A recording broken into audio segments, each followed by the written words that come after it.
দিন 1টার দিকে বেরিয়েছিলাম। তো দেখো আমি কী কী পরেছিলাম তোমাদের একটু তাদের দেখাচ্ছি।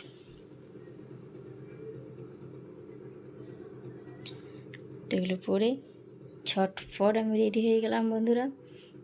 দেখো আমি রেডি, এবার যাচ্ছি বন্ধুদের সাথে ঠাকুর দেখতে।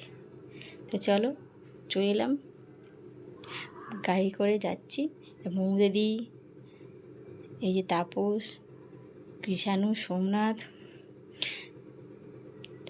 মৌদিদির ছেলেও আছে, সবাই মিলে চলে যাচ্ছি ঠাকুর দেখতে।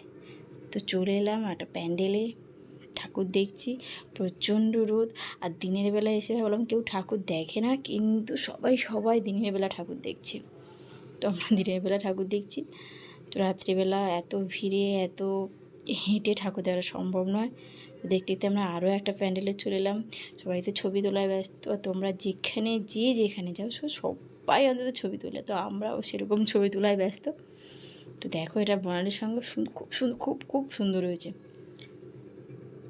ঠাকুর দেখা কিন্তু একদম শেষের পর্বে, যারা এখনও ঠাকুর দেখতে যাওনি তারা ঝটপট কিন্তু ঠাকুর দেখে নাও, আর মাত্র একদিন। তো আমরা ঠাকুর দেখতে গিয়ে খুব ক্লান্ত, তো একটু হাওয়া খাচ্ছি। তারপরে আমরা কী খাই দেখতে পাচ্ছি, আইসক্রিম। একটু আধটু খেতে হয়, তো আইসক্রিমের পর্ব চলছে এখন। তো আইসক্রিম খাচ্ছি, দেখো সবাই আইসক্রিম খাচ্ছে।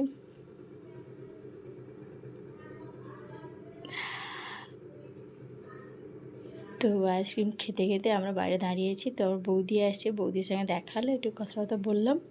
তারপরে আমরা চলে গেলাম আর প্যান্ডেলে, সেটা আদিযোগী। ও অসাধারণ হয়েছে। যারা তোমরা এই কাকদ্বীপ রবীন্দ্রের সঙ্গে আদিযোগী ঠাকুরটা দেখোনি, তোমরা চটাপট দেখে নাও,